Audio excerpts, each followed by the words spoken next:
President Uhuru Kenyatta yesterday talked about those who are interested in politics. He made it appear like that is cheap politics. That yeye ni kazi tu. Let them do politics. Let them know that power comes from God. That is God who in his time will decide who becomes president. I think it would be fair to assume he was targeting his deputy, William Samoei Ruto. I say this because really, Ruto is the only person who has made clear that he's going for the presidency. Of course, there are other people who have mentioned. Nobody has mentioned, but he has done little to indicate that he was serious. And of course, there are other hands. The only other would-be serious candidate is Raila Amolo Odinga, who has not, up to this day, said that he's running. So it is safe to assume the president was hitting at his deputy. But there's something else the president said, which is what I want to talk about this morning. The president indicated his support for the one-man, one-vote revenue sharing formula, which has kept Senate working on an issue for 9 sittings without success. And if you look at the body language of the president, then you could have seen how determined the president was. I'm therefore this morning going to address myself to senators, because senators are behaving as if those on the other side are mad people. The kind of obstinacy that reminds me of Zeulu in Chinua Achebe's Hour of God. The kind of obstinacy that the senators are approaching this thing with surely will leave you in no doubt that they think the other side is mad. Or like my friend has said, some of these senators appear to have eaten money in the Kenyan language. Not only have they eaten money, but they have eaten from more than one side. And if you have done that, it becomes very difficult to make a decision, because umekula huku, umekula kule.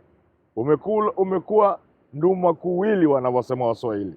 So my friend reckons, because some of these senators, especially the most vocal, seem to have chewed here and chewed there, and maybe the other side also, it is very difficult for them. Now, I want to argue that if senators were not under certain influence, this thing would have been sorted out. Why? Surely, you must consider the other side to be composed of mad people for you to see that revenue sharing must be based on population. That money would be following people. And like the president said, correctly so, surely, when you plan for people. When you give money, you give to people. So those on the other side, the Team Kenya, must surely think those talking about one man, one vote are mad people.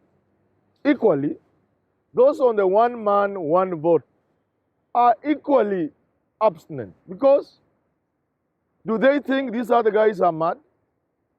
Because surely, what happens to a county when it loses $1 billion abruptly, with the budgeting already done?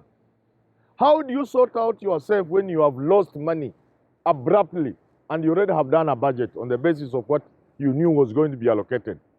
You can't reduce people's salaries. You can't sack people. If you sack them, what does that mean? You need money to send them home. Yet, if you go to the development side and the law says you must not go beyond the 30% and beyond 70% with the current expenditure. So it means you have to eat into the development budget. Maybe it may not be enough. And even if it were enough, there are 2 problems. One, you are going to to interfere with the 30-70% rule. Because now you are going to have maybe just 20 or 15% development budget. Now, that is not even all. If you tamper with the development budget, it might mean you are ending certain very essential contracts. Like if you are working on this COVID thing, or it would mean you are going to have to breach certain contracts, which again will cost the county. So the other side must think those defending those counties that are losing are also mad people. So there must be more than meets the eye. It cannot be that either side is not seeing what the other side is saying. So that's why I'm saying there is politics.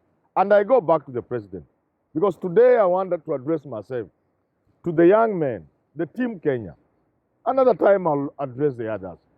I'm addressing Team Kenya, Sakaja and your team, Murkomen, Malala, Mutula Kilonzo Jr., and the others. If you saw the president's body language, and if indeed you are in the field of politics, you must understand the president is determined to push through what he wants. Therefore, you must play smart. So why is it that the Team Kenya people are not seeing this? I have already said, as my friend argues, perhaps some of these young men have been given money. I'm using the word perhaps, and I'm saying it is somebody who has said it. But in this country, there are no rumors. Rumors in this country can even destroy you. They can be true or wrong. Now, the other reason would be that there are people who want to score political mileage. There are senators who want to become governor. And they think by being tough on this thing, their sail to become governor will be easier. There are those who are almost sure to lose their senatorial seats, and they think the best way to salvage their career is to make noise. There are those who believe that you can play to the gallery. There are those who think being populist to the point of being an irritant, being progressive, will push your career far. But I want to advise young senators, look back at the history of this country. Look at how agitation has worked in this country. Look at how the struggles have been fought. Look at the injuries and the scars. Remember, when you fight a system, you must fight knowing that you need to maintain the platform. Some people, I've suffered that throughout my life. Some people destroy the platform they are standing on. Some people do not know that sometimes when you are pushing a system, you push it just far enough to make your point. Ask Sossion. Ask other trade unionists, including those who were demolished by Margaret Thatcher, the Iron Lady in the UK. When you push beyond a certain point, the law of diminishing returns begins to kick in. And therefore, looking at the president's demeanor yesterday, I am persuaded to persuade you that you would need to change tact. Because the other thing that is very clear from Team Kenya is that you have a good point. You are fighting for what is just and what is right. But usually in the world, especially in the world of politics, it is the tact that matters. How are you pursuing that which is right? How are you pursuing that which is just? You can look at big fighters in history. You can look at Martin Luther King, nonviolence. You can look at Mahatma Gandhi. You can look at many serious fighters who have fought for revolutions and for change and for just systems. They always know how to approach a struggle. So as you look for whatever it is you are looking for, you must always know that you'll need to maintain the platform. You'll need to look at the man you are trying to hit, whether he will move further than he has moved.